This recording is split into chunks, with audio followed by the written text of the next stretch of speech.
You will hear a number of different recordings, and you will have to answer questions on what you hear.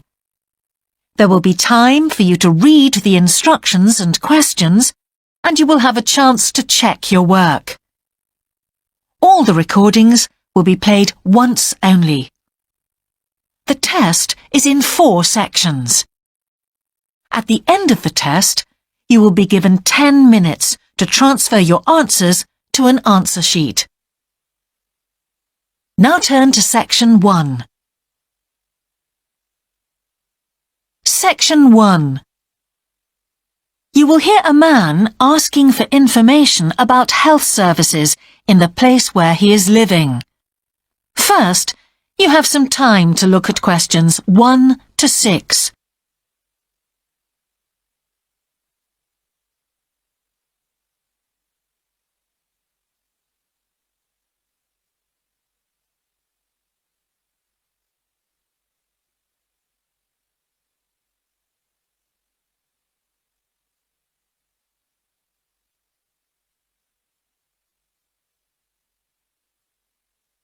You will see that there is an example that has been done for you.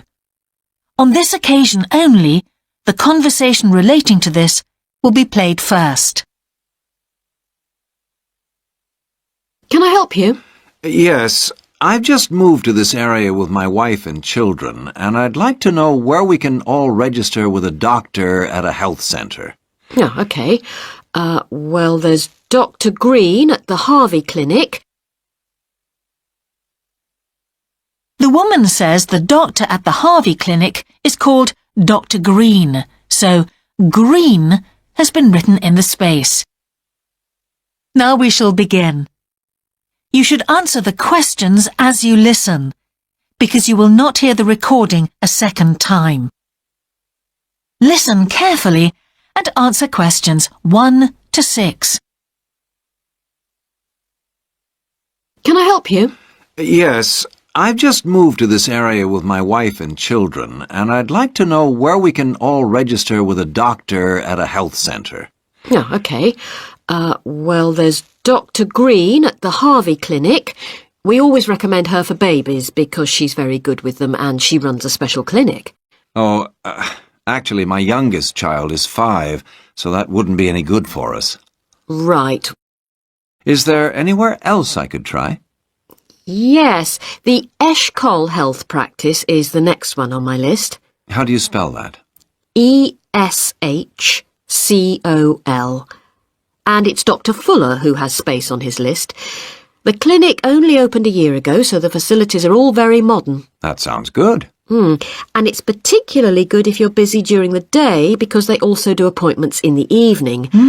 They're closed on Saturday, though. The only other place on the list is the health centre on Shore Lane. You can register with Dr. Gormley. That's Gormley. He's new there, but the centre has a very good reputation. Oh, yes. I think I know the road. That would be the best one. Thanks.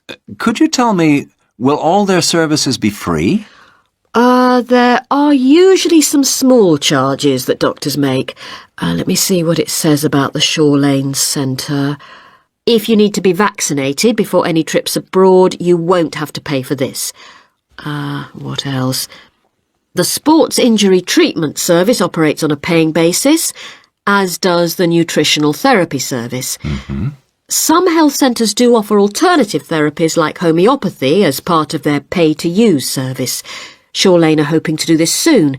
I think they may start with acupuncture. Oh. And finally, if you need to prove you're healthy or haven't had any serious injuries before a new employer will accept you, you can get a free fitness check-up there. But you'd most likely have to pay for insurance medicals, though. OK, thanks. Before you hear the rest of the conversation, you have some time to look at questions 7 to 10.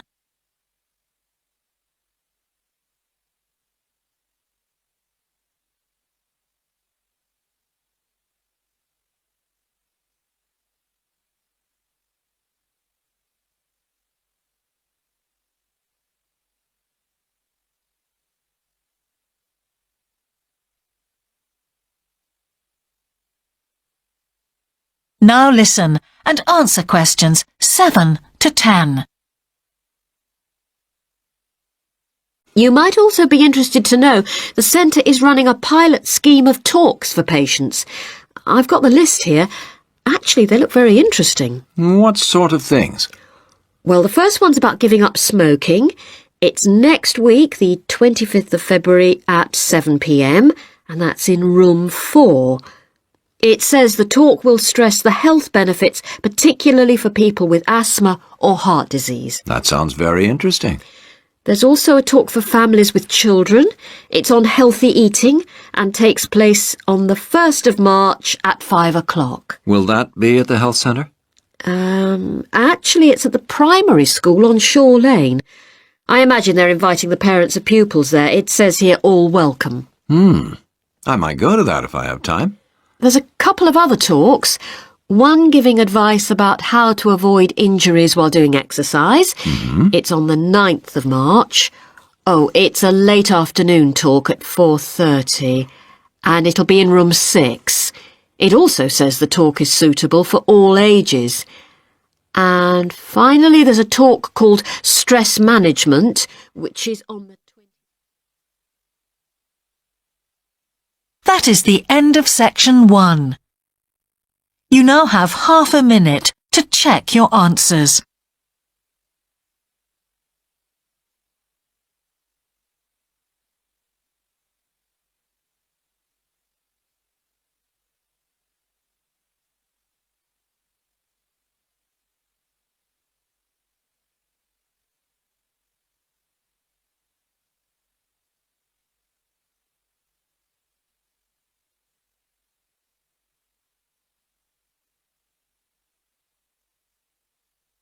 Now turn to section 2.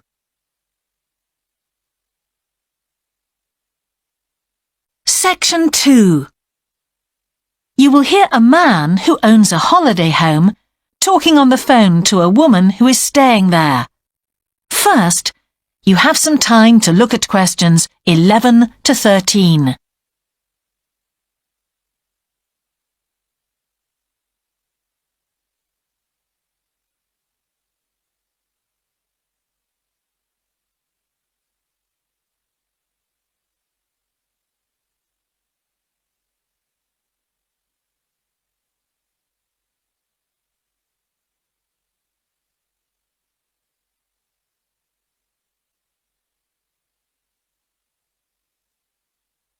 Now listen carefully and answer questions 11 to 13.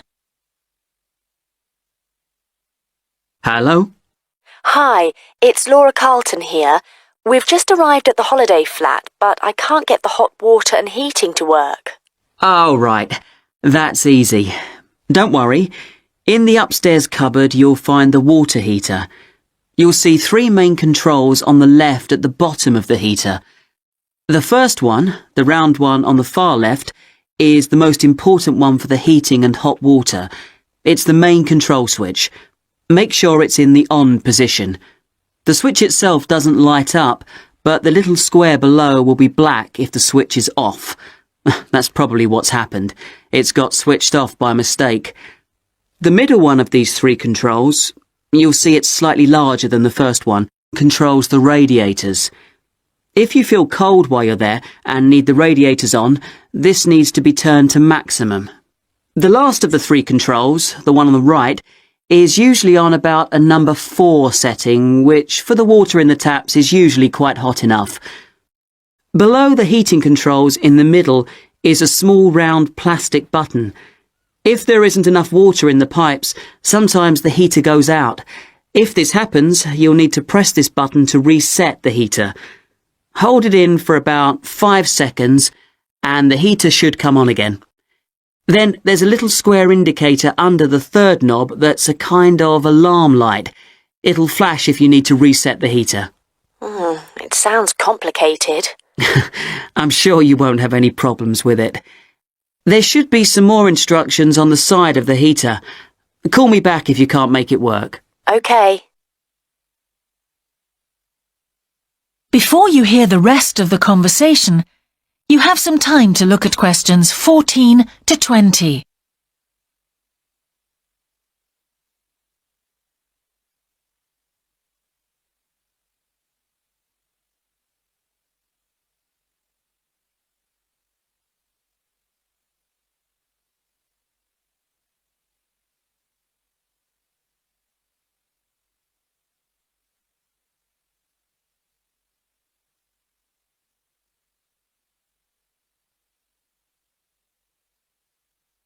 Now listen and answer questions 14 to 20. While you're on the phone, we haven't managed to find a few things we need, like extra pillows for the beds and some washing powder. Is there any here? Pillows, yes. If you look in the cupboard, the large white one upstairs, to the left of the bathroom door, there should be 4 or 5 on the top shelf. And if you want to do some washing, there's some powder for that, probably by the back door. There's a kind of shelf there above the sink. In fact, I'm sure there's some there in a large blue box. You need about half a cupful for each wash. Oh, and that reminds me. The spare key to the back door is hanging on a hook on the wall by the sitting room window. Please make sure to put it back when you've used it. The previous guest lost it in the garden and I had to get another one made. And if you have any trouble with the lamps, you'll find some spare bulbs in a large cardboard box. It's on top of the washing machine with all kinds of useful things in it. Oh, and another thing I forgot to mention when we last spoke. Yes? I've left you a local map, so you'll be able to find your way around easily. It shows the whole area. I put it in the top drawer of the chest under the TV in your bedroom. There's a whole file of local information in there too. Thanks. What about visiting the town? Can you give us any advice? Yes. You'll need to take the car. It's too far to walk from the flat, really. You have to pay to leave your car in all the car parks now, I'm afraid. I like the one that's by the station best, and you can walk to the town centre from there in 5 minutes. That's where all the best restaurants are. But if you want a takeaway, the Italian one does really good pasta and pizzas. Call 732281 for that one, or 766119 for the Chinese. They're both good, and they'll both deliver to the flat.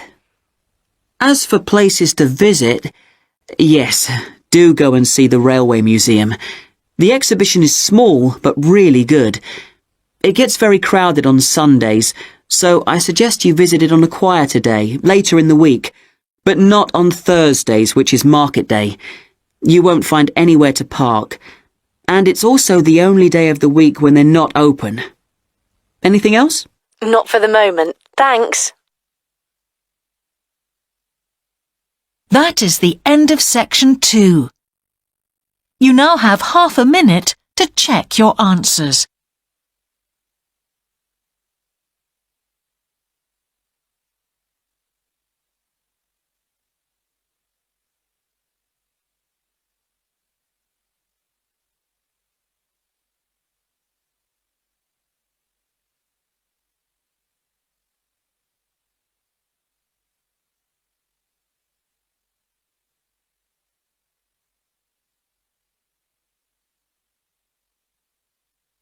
Now turn to section 3.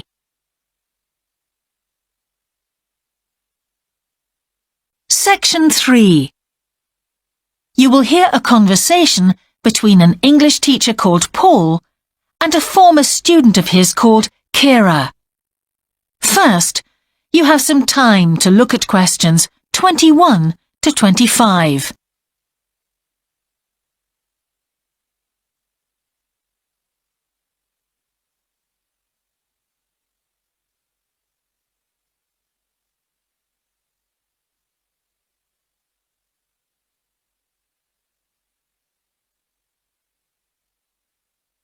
Now listen carefully and answer questions 21 to 25. Hello, Kira. How are you? Fine, thanks, Paul. How are you? Well, thanks. It's good to see you. It must be 12 months since you did our course. That's right. It's nice to come back and say hello. What course did you enroll in? Actually, I went straight into third-year pharmacy.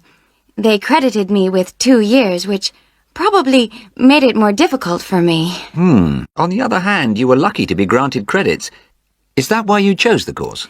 Yes, and as I'd already finished a course in it in my country, I thought it would be easier if I studied something I already knew. I didn't realize you went into third year. I thought you started in first year. No wonder it was so hard. And what do you think is one of the big differences between studying at a university here and studying in your country? Well, I found it very difficult to write assignments because I wasn't familiar with that aspect of the system here. The main problem is that the lectures expect you to be critical.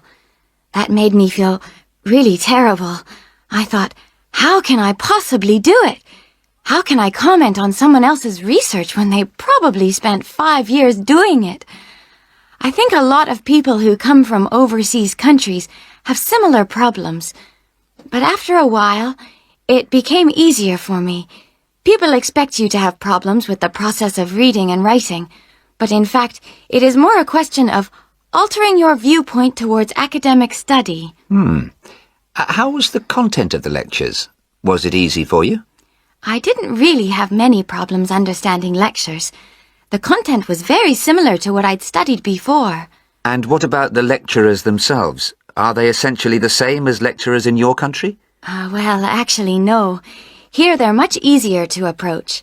After every lecture, you can go and ask them something you didn't understand, or you can make an appointment and talk to them about anything in the course. Maybe you found them different because you're a more mature student now, whereas when you were studying in your country, you were younger and not so assertive. No, I don't think that's the difference. Most of the students here do it. In my faculty, they all seem to make appointments, usually to talk about something in the course that's worrying them, but sometimes just about something that might really interest them, something they might want to specialize in. The lecturers must set aside certain times every week when they're available for students. That's good to hear. Before you hear the rest of the conversation, you have some time to look at questions 26 to 30.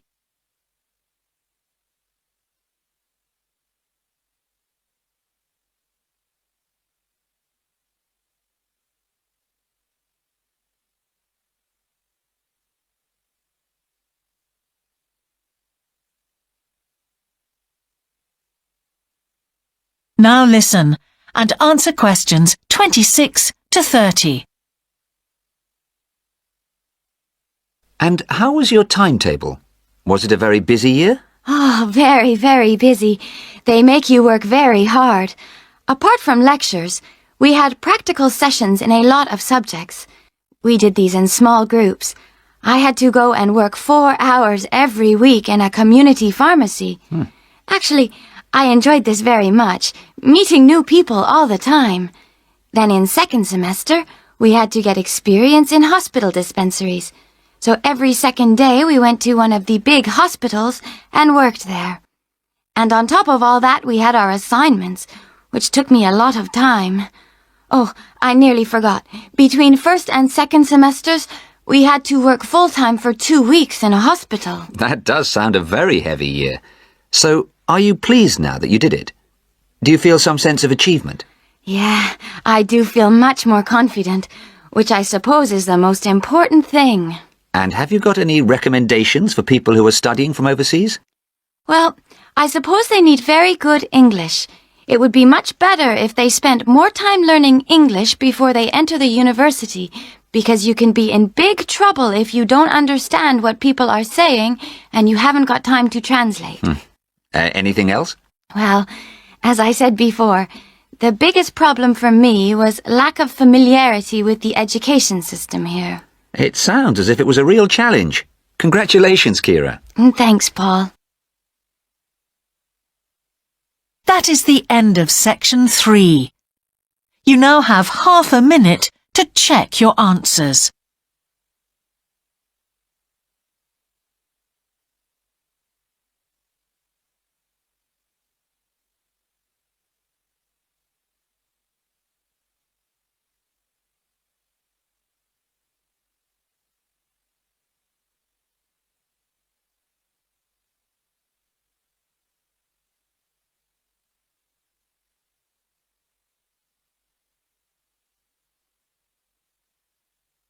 Now turn to section 4.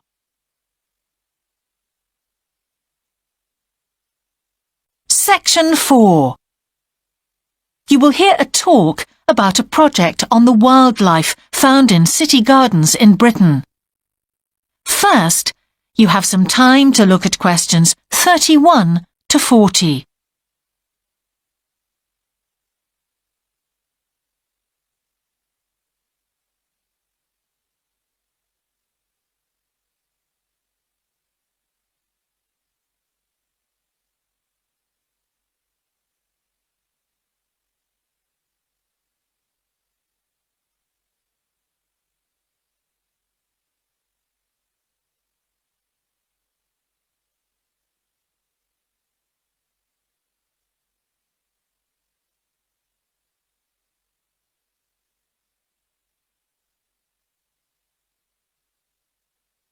Now listen carefully and answer questions 31 to 40. Good morning. Today I'd like to present the findings of our Year 2 project on wildlife found in gardens throughout our city.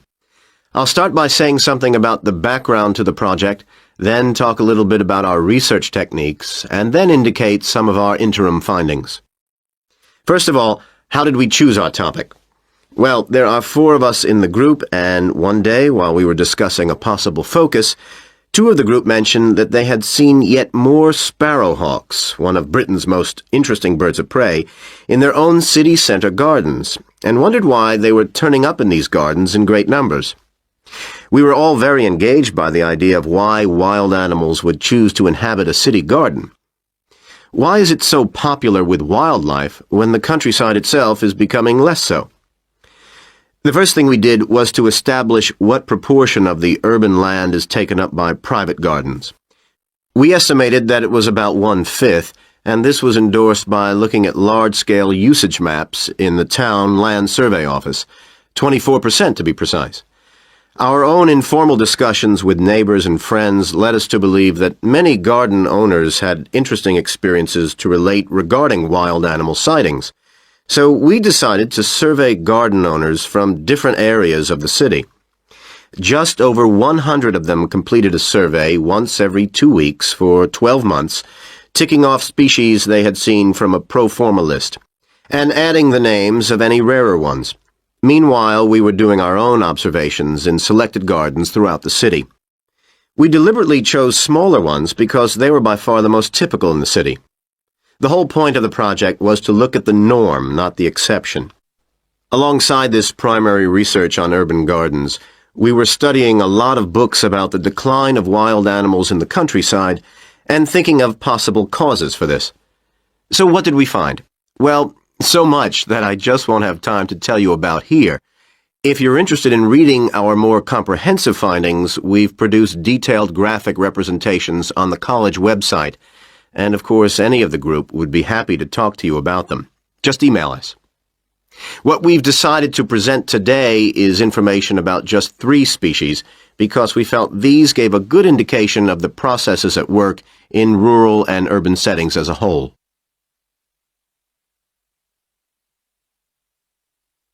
The first species to generate a lot of interesting information was frogs, and there was a clear pattern here. They proliferate where there is suitable water. Garden ponds are on the increase, rural ponds are disappearing, leading to massive migration to the towns. Hedgehogs are also finding it easier to live in urban areas, this time because their predators are not finding it quite so attractive to leave their rural environment, so hedgehogs have a better survival rate in cities. We had lots of sightings, so all in all we had no difficulties with our efforts to count their numbers precisely. Our final species is the finest of bird singers, the song thrush. On the decline in the countryside, they are experiencing a resurgence in urban gardens because these days gardeners are buying lots of different plants, which means there's an extensive range of seeds around, which is what they feed on. Another factor is the provision of nesting places, which is actually better in gardens than the countryside. Hard to believe it, but it's true. Incidentally, we discovered that a massive new survey on song thrushes is about to be launched, so you should keep an eye open for that. Now, I'd be happy to answer any questions you may have. That is the end of section 4. You now have half a minute to check your answers.